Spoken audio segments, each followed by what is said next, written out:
Hello दोस्तों, कैसे हैं आप लोग। उम्मीद करते हैं कि आप लोग अच्छे होंगे और स्वस्थ होंगे और अपनी पढ़ाई अच्छे से कर रहे होंगे। तो हमने सॉल्यूशन चैप्टर लगभग हमने पूरा क्लियर ही कर लिया है। एक टॉपिक आपका रह गया है जिसे हम कहते हैं वांट ऑफ फैक्टर, तो उसे बस हमें पढ़ना है। लेकिन उससे पहले हम थोड़े न्यूमेरिकल सॉल्व कर लेते हैं, क्योंकि आपको पता है, हमने बताया ही था कि फिजिकल से सबसे ज्यादा जो आपका क्वेश्चंस पूछा जाता है वो न्यूमेरिकल के फॉर्म में पूछा जाता है। तो भाई हमने थियरी पढ़ ली, सही है, थियरी पढ़ ली, वहां से भी क्वेश्चंस आएंगे, कर लेंगे। लेकिन जो लॉन्ग क्वेश्चंस पूछे जाएंगे वो आपके पूछे जाएंगे आंकिक प्रश्न से। तो हमने जितने फार्मूले पढ़े हैं आज उन सभी फार्मूले को अप्लाई करके हम एक एक क्वेश्चन को सॉल्व करेंगे, और वो क्वेश्चन आपके एनसीईआरटी के ही रहेंगे। हमने सबसे पहले द्रव्यमान पढ़ा, फिर मोल पढ़ा, मोल अंश कैसे निकालेंगे, आयतन प्रतिशत कैसे निकालेंगे, फिर मोलरता ये वाला पॉइंट आया। मोल अंश, मोलरता तथा मोलरता ये तो एकदम फिक्स रहता है क्वेश्चन आना। और फिर इसके बाद आपका जो कॉलिगेटिव प्रॉपर्टीज वाला है, फिर उसके बाद हेनरी तथा राउल्ट्स के नियम पे है, उस पे क्वेश्चंस आते हैं। तो हम जितने फार्मूले हैं सभी पे देखिए। अब हम एनसीईआरटी की पूरी एक्सरसाइज तो सबका बहुत लॉन्ग लेक्चर्स हो जाएगा, लेकिन हम सभी फार्मूले के बेस पे एक एक क्वेश्चंस कर लेंगे तो आपको आइडिया आ जाएगा, और फिर आप सभी क्वेश्चंस को यूज सॉल्व कर लोगे। तो प्लीज ये क्लास बेहद ही इंपॉर्टेंट है, तो इसे बस कंसंट्रेट करके अच्छे से देखते जाइएगा। अगर आप जीरो लेवल पे हो ना, फिर भी आपको क्वेश्चन सॉल्व करना एकदम बिल्कुल आ जाएगा। बस आपको एक काम करना है कि आपको क्या फार्मूला याद रखने हैं। अब देखिए यहाँ पे बोला जा रहा है कि ग्लूकोज का एक जलीय विलयन 10% भार है। विलयन की मोललता तथा विलयन के प्रत्येक घटक का मोल अंश, यदि विलयन का घनत्व तो इतना हो तो विलयन की मोललता भी ज्ञात कीजिए। यानी क्वेश्चन से एक, और इसमें पूछा गया आपसे 3 सवाल। तो आइए हम तीनों सवाल को करते हैं सॉल्व और देखते हैं कि हमारा आंसर क्या क्या आता है। तो सबसे पहले आपको दिया गया है मोललता। तो भाई आपका पहला काम ये होगा, क्या फार्मूला लिख लो। तो मोललता बराबर क्या होता है, मोललता बराबर आप ऊपर लिखोगे विलेय का मोल, विलेय का मोल अपान हो जाएगा विलायक का द्रव्यमान, विलायक का द्रव्यमान। बस ये फार्मूला लगा के आपको मोललता फाइंड आउट कर लेना है। अब आप सोचोगे कि यहाँ पे तो बस एक ही मान दिया गया है और बाकी के मान को हम कहाँ लाए। तो आपको हमने पहले भी जब आपकी मोललता तथा मोलरता को डिफाइन किया था, द्रव्यमान को डिफाइन किया था, तो एक चीज बताया था कि यहाँ पे जब ग्लूकोज का एक जलीय विलयन लिया गया है जिसमें ग्लूकोज की मात्रा आपकी 10% है, तो कोई भी विलयन होगा वो 2 चीजों से मिलके बना है, तो पूरा उसकी जो मतलब विलयन होगा वो 100 होगा। अब उसमें से 100 में से 10% भाग आपका ग्लूकोज हो गया, तो बाकी का बचा क्या हो जाएगा आपके पास, जल। यानी आपका ये जो विलयन बना है H2O प्लस C6H6 O12O6 से मिलके बना हुआ है। इसमें इसकी जो मात्रा है वो आपके पास 10 है, तो बाकी इसकी जो मात्रा कितनी हो जाएगी 90। तभी आप इन दोनों को जोड़ोगे तो 100 आ जाएगा। तो मिल गया आपको। विलेय क्या है भाई, तो विलेय इसमें आपका ग्लूकोज है। फिर उसके बाद इसमें आप आ जाएंगे, तो यहाँ पे आपका जो जल है वो क्या है, विलायक है। तो इसमें ऊपर आपको लिखना है विलेय का मोल। तो सबसे पहले आप मोल फाइंड आउट करेंगे, और बाकी विलायक का जो द्रव्यमान है 90 उसको तो हम रख ही लेंगे। तो अब इसमें आते हैं हम मोल निकालने के लिए। तो हम लिखेंगे C6H12O6 का मोल। जब इसका मूल हम निकालेंगे तो दिया गया द्रव्यमान आपके पास कितना है 10। अब आप इधर आ जाओगे तो 6 गुणे 12 प्लस 12 गुणे 1 एंड प्लस 16 गुणे 6, ये करना पड़ेगा आपको। तो अब यहाँ पे इसका गुणा करो तो 12, 72 प्लस 12 और ये हो गया क्योंकि ये कार्बन का जो परमाणु भार होता है वो 12 और हाइड्रोजन का 1 होता है और ऑक्सीजन का 16 होता है। तो संख्या क्या था, पे हमने गुणा कर दिया। अब सभी को आप ऐड कर लो तो ये 6 2 2 4 कितना हो जाएगा, 0 और 9 10 एंड 7 17 और एक बचा था 180। यानी आपके पास जो ग्लूकोज का आपके पास जो मोलर द्रव्यमान है वो 180 आ गया। तो आप यहाँ पे रख लोगे 180। अब ये क्या होगा भाई, इसे थोड़ा सा काट लें तो 1/18 लिख सकते हैं ना। तो ये तो हमारा रफली कार्य था, तो यानी आपका ये हो गया 1/18। अब आपके पास विलायक का द्रव्यमान आपको पता ही है कि द्रव्यमान ये 90 ग्राम है, मान लीजिए ये आपका 10 ग्राम था। अब यहाँ से बस आपको विलेय का मोल भी मिल गया है, विलयन का द्रव्यमान भी मिल गया है। बस आपको मोलरता का फार्मूला, यानी आप लिखोगे क्या, स्मॉल m बराबर मोल कितने आए 1/18 अपन कितना हो जाएगा 90।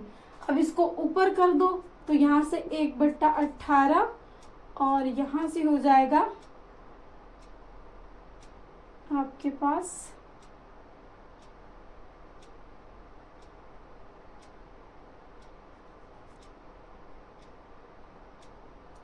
ये 1 मिनट आपको याद रखेंगे कि यहाँ पे ये क्या किसमें दिया है आपका 10%, तो इसमें मतलब ये आपका जिससे द्रव्यमान केजी में दिया हुआ है।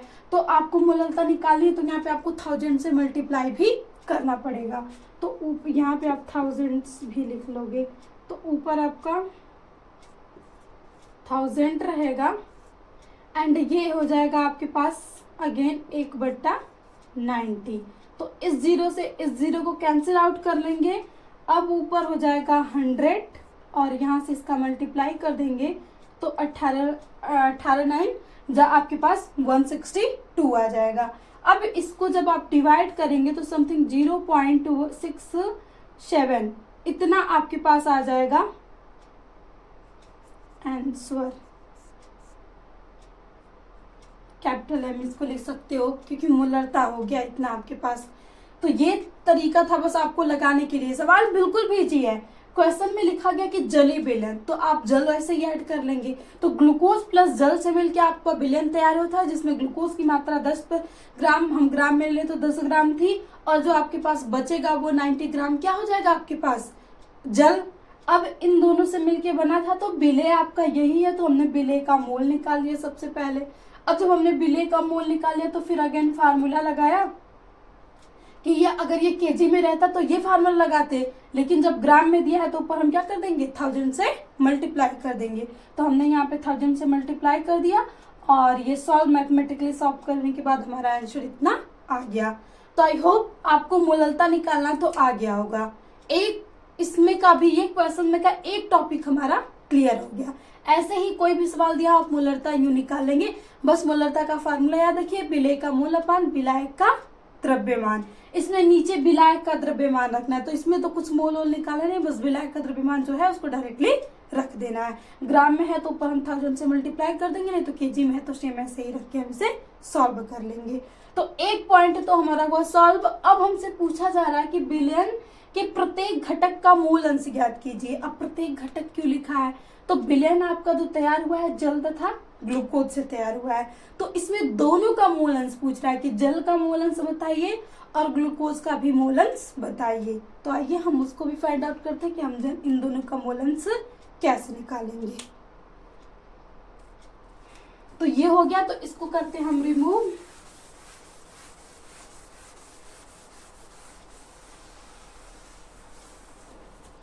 अब हम आ जाते हैं मोल अंश पे, जो दूसरा टॉपिक है हमारा मोल अंश। तो भाई अगेन हम वही रखेंगे कि जो आपका ये सॉल्यूशंस बना है वो H2O प्लस C6H12O6 से तैयार हुआ है। तो आपको प्रत्येक का पूछा जा रहा है तो आप एक एक करके निकालोगे। तो सबसे पहले हम लिखते हैं कि जल का मूल अंश। तो जब आप जल का मूल अंश निकालोगे तो इसमें आप रखोगे, मान लीजिए जल का मूल अंश निकालना है तो इसको हम ऐसे एक्स से दिखाते हैं और यहाँ पे हमने H2O लिख लिया। तो ऊपर आपको जो रखना है N H2O एंड नीचे NH2O प्लस NC6H12O6 ये रखना है। अब भाई क्या हम द्रव्यमान रख दे तो नो, हमें इसका मूल अंश निकालना है। तो हमने इसका मूल अंश तो निकाला ही था कि कितना आया था 180, और जल का जब हम निकालेंगे इसका आया था आपके पास 1/18, ये आया था आपके पास मूल।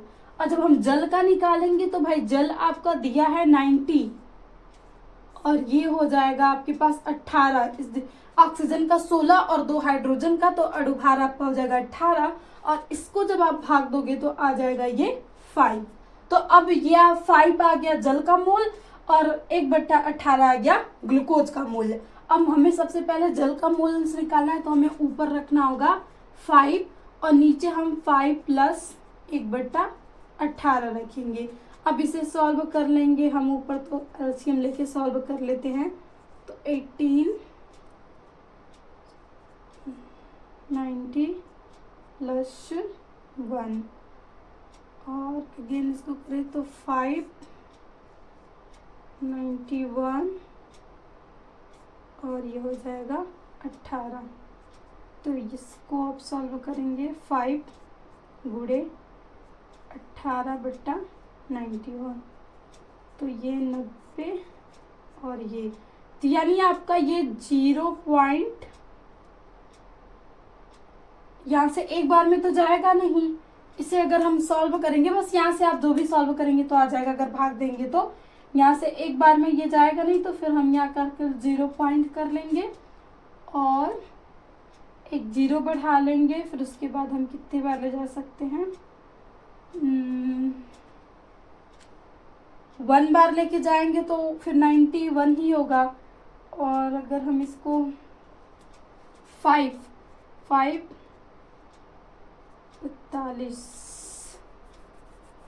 9 बार ले जाए 9 81 और 10, यानी आपका 0.8 समथिंग आपका ये आ जाएगा H2O का मूल अंश। बस इसे ही आप सॉल्व कर देंगे तो ये आ जाएगा। अब उसके बाद हम आ जाते हैं दूसरे वाले पे कि हमें किसका निकालना है, ग्लूकोज का मूल अंश निकालना, कि भाई अब ग्लूकोज कितना है। तो जब आप ग्लूकोज का मूल अंश निकालेंगे, इधर हम लिख लेते हैं ग्लूकोज का मूल अंश।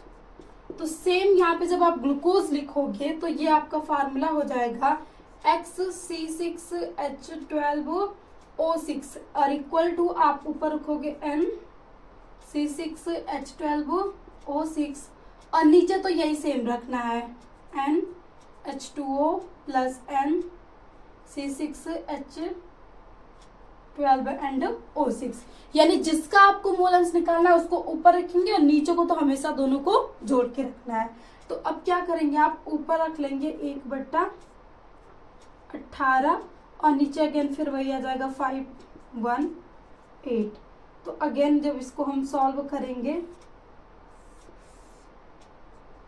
तो 1/18 और हमने मान लीजिए इसको पूरा सॉल्व किया था, आपके पास कितना आया था। जब इसको हम पूरा सॉल्व करेंगे तो मान लीजिए यहाँ पे एलसीएम ले लेंगे तो फिर आ जाएगा आपके पास 18 91, 18 से 18 कैंसिल हो जाएगा, यानी आपका 1/91 आ गया। तो ये भी आप करेंगे तो ये भी 0.0 और 0 अगेन आप इसको, सॉरी ये 9 बार लेके गए थे ना आप, ये 9 होगा और ये हो जाएगा आपके पास 1 बार ही लेके जाएंगे आप। तो ये आ गया आपके पास दोनों का मोल अंश। ये हम 9 बार लेके जाएंगे क्योंकि मतलब ये 91 है तो पहली बार में तो जाता नहीं कि हम 90 से भाग कर दे, लेकिन जब हम 0 बढ़ा लेंगे तो ऊपर 900 हो जाएगा। तो इसलिए हम इसको 9 बार 0.9 ले जाएंगे और ये आपका आ गया 0.001। तो ये हो गया आपका पूरा सॉल्व। इस तरीके से हम इसको सॉल्व कर लेंगे, क्योंकि यहाँ से ऐसे ही आपका मूल अंश इसका निकल गया और मूल अंश इसका निकल गया, तो दोनों घटकों का मूल अंश हमने क्या किया, निकाल लिया। अब यहाँ से हमें जो सॉल्व करना है सवाल, उसको हम क्या कर लेंगे, सॉल्व कर लेंगे। तो अब हमें क्या निकालना है, मूलरता निकालना है। हमने मूलरता निकाल लिया, मूल अंश प्रत्येक घटक का निकाल लिया, क्योंकि ये घटक आपका बना था जल तथा ग्लूकोज से। अब हम मूलरता निकालते हैं। मूलरता के लिए एक चीज हमें और दे दी गई है, डेंसिटी। तो अब हम डेंसिटी का भी यूज कर लेते कि बहुत सारे सवाल में डेंसिटी दी है, और जब हम फार्मूले पढ़े थे, थियरीज पढ़े, तो डेंसिटी का यूज ही नहीं किए थे। तो यहाँ पे बच्चे थोड़े हो जाते हैं भयभीत, तो आज के सेशंस के बाद उनको बिल्कुल भी डर नहीं लगेगा। तो इसको भी हम करते हैं रिमूव, अगर स्क्रीनशॉट लेना हो तो आप सकते हैं।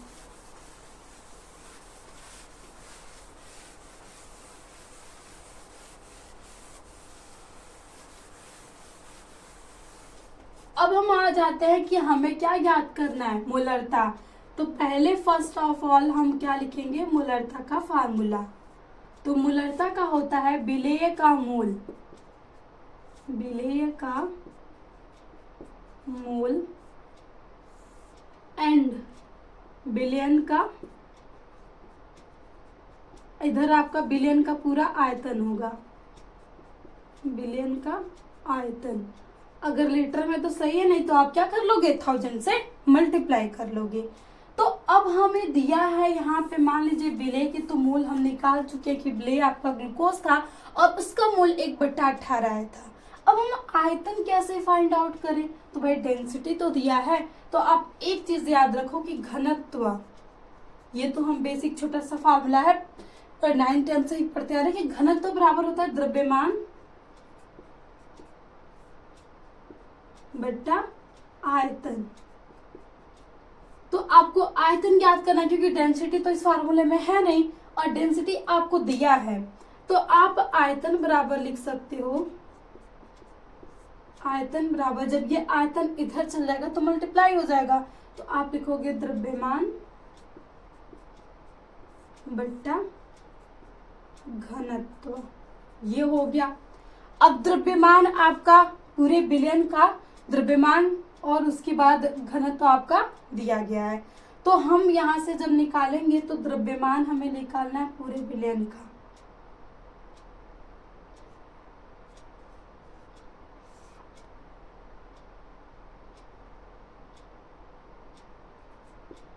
(1.2 ग्राम ml), ये हो गया। अब इसी को आपको यहाँ पे ले जाके क्या करना है, रख देना है। तो जब यहाँ पे ले जाके रखोगे मूलरता बराबर, तो विलेय का मूल, तो विलेय आपका क्या था, ग्लूकोज। तो ग्लूकोज का जब आप रखोगे यहाँ पे, तो ग्लूकोज हो जाएगा आपका 1/18, हमने पीछे निकाला था मूल, तो वही मूल ही रखना है। अब नीचे आपका आयतन की जगह ये मान रखना है, तो आप आयतन की जगह रखोगे 100/0 ग्राम ml है। अब ये ml में है, तो भाई हमें इसमें 1000 से क्या करना पड़ेगा, इधर मल्टीप्लाई भी करना पड़ेगा। तो अब हम इसको सॉल्व करेंगे, तो 1/18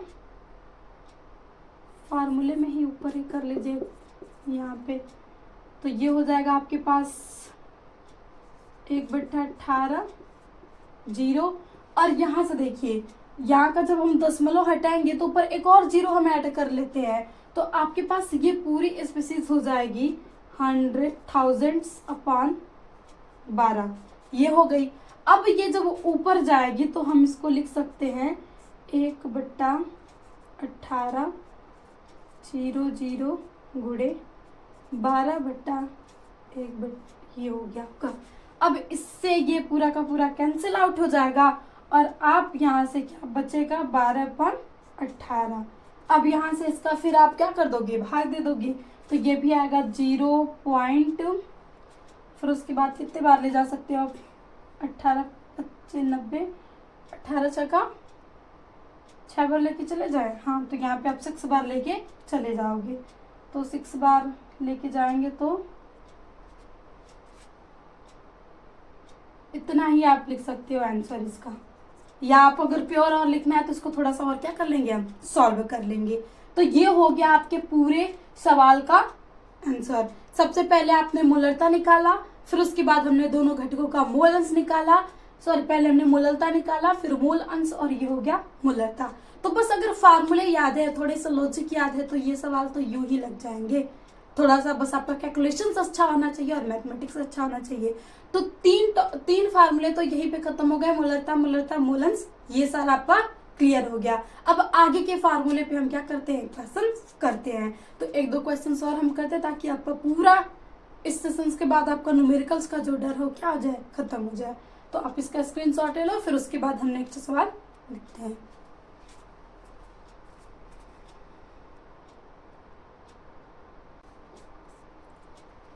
तो अब हम आ गए हैं अपनी कॉलिगेटिव प्रॉपर्टीज के फार्मूले को यूज करके सवाल को सॉल्व करने के लिए, क्योंकि मोलरता मोलरता ये वाला जो था तो वो तो हमने एक ही क्वेश्चन में क्लियर कर लिया।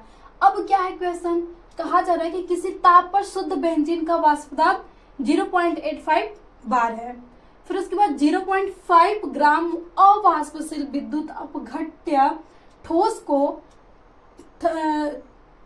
39 ग्राम 0 बेंजीन में घोला जाए तो प्राप्त विलयन का वाष्प दाब इतना हो गया।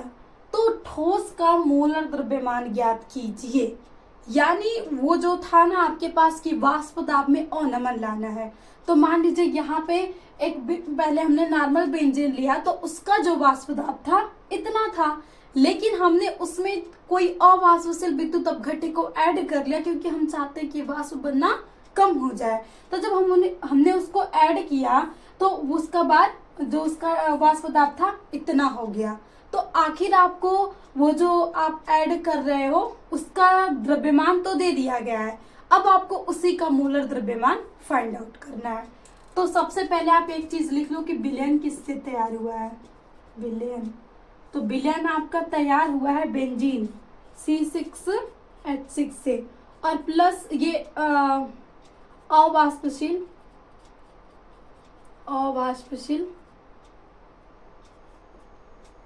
ठोस है जिसका नाम हमें नहीं पता है, लेकिन इसका द्रव्यमान दिया और इसी का हमें मोलर द्रव्यमान फाइंड आउट करना है।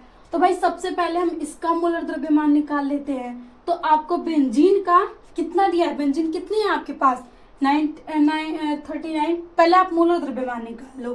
तो जब आप बेंजीन का मोलर द्रव्यमान निकालोगे, बेंजीन का मोलर द्रव्यमान, तो आपके पास 12 गुणे 6 एंड प्लस 6 गुणे 1, तो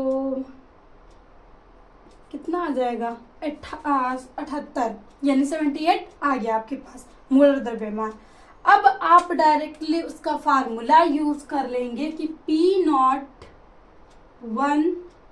माइनस P1 और नीचे P01 इक्वल टू था आपके पास W2 गुणे M2 और नीचे था M2 गुणे W1।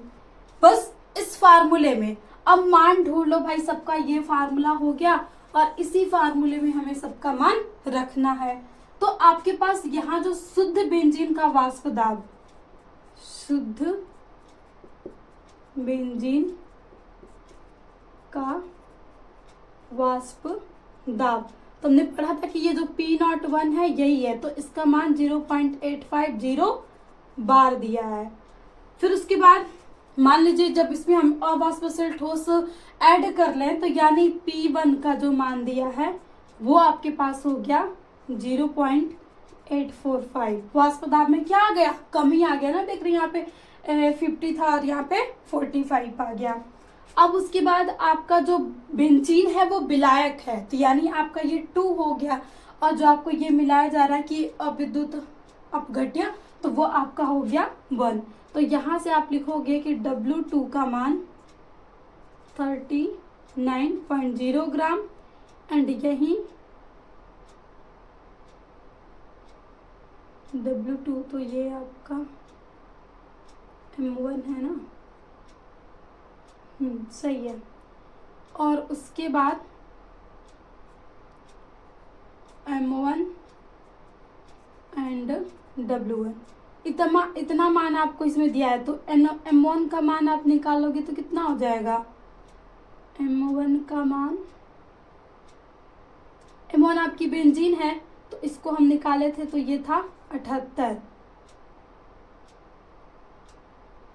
ये W1 का मान देखिए कि बेंजीन का जो द्रव्यमान है वो 39.0 है और आपके पास जो M1 हो गया वो 18 हो गया और W2 का मान हो जाएगा आपके पास 0.5 और M2 का मान आपको निकालना है। तो इस फार्मूले में से आपको केवल M2 नहीं दिया, M2 को ही आपको क्या करना है, फाइंड आउट करना है। तो मान रखिए आप यहाँ पे इसका मान रखेंगे 0.85 हो गया माइनस 0.845, 0.85 इक्वल टू W2 का मान 0.5 गुणे M1 का मान 78, M2 का मान हमें नहीं पता और गुणे W1 का मान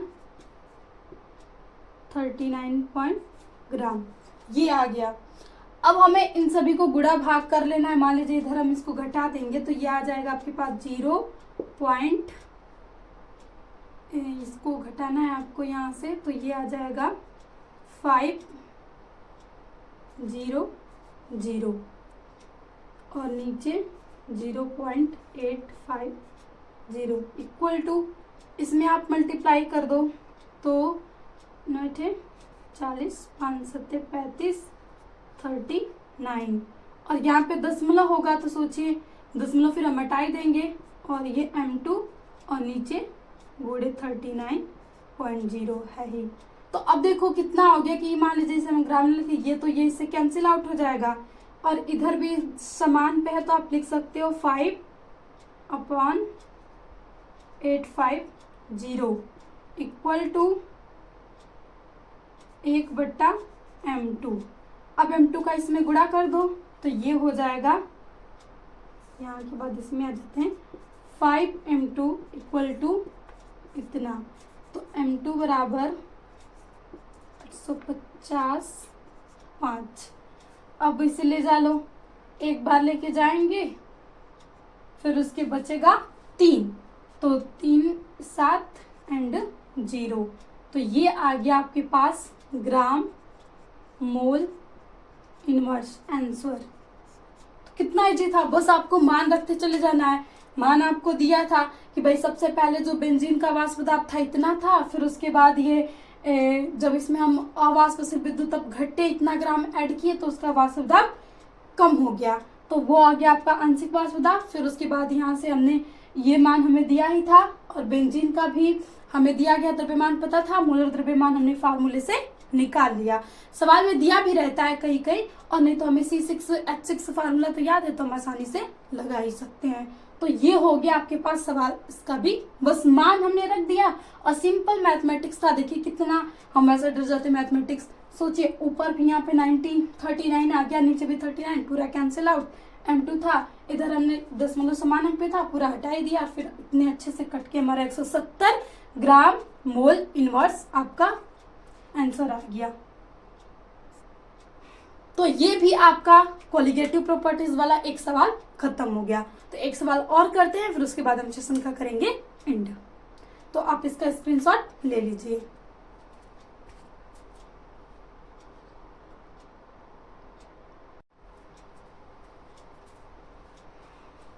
तो अब हम आ जाते हैं अपने नेक्स्ट सवाल पे, और नेक्स्ट सवाल आपका कोलिगेटिव प्रॉपर्टी से, नेक्स्ट कोलिगेटिव प्रॉपर्टी से पूछा जा रहा है। वाष्प दाब में अनमन, अब हिमांक में क्या आ रहा है, यहाँ पे हिमांक वाले चैप्टर से आ गया कि हिमांक में उन्नयन, इस वाले चैप्टर से हमें लेना है।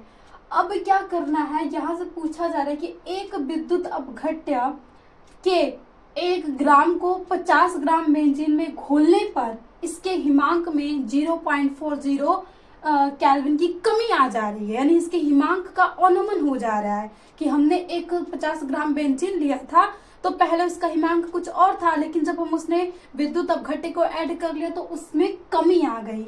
अब बेंजीन का हिमांक अवनमन स्थिरांक इतना दिया है तो विलेय का मोलर द्रव्यमान ज्ञात कीजिए। तो यानी आपको सबसे पहले तो इसमें देख लेना कि आखिर क्या क्या चीज लिखी, उसके पहले आप फर्स्ट ऑफ फॉर्मूले लिख लोगे। तो भाई यहाँ पे फार्मूला कौन सा यूज होगा, तो होता आपने पढ़ा है कि delta T F is equal to K F गुड़े W2 गुड़े थाउजेंड्स और अपॉन M2 गुड़े W1।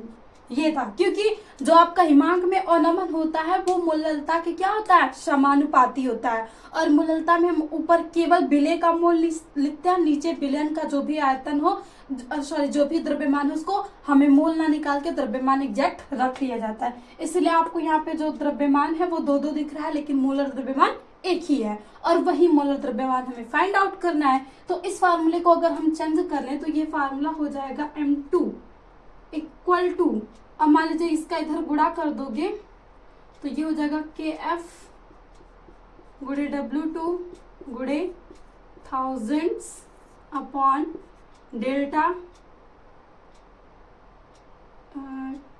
डेल्टा TF, या इसका पूरा गुणा हो गया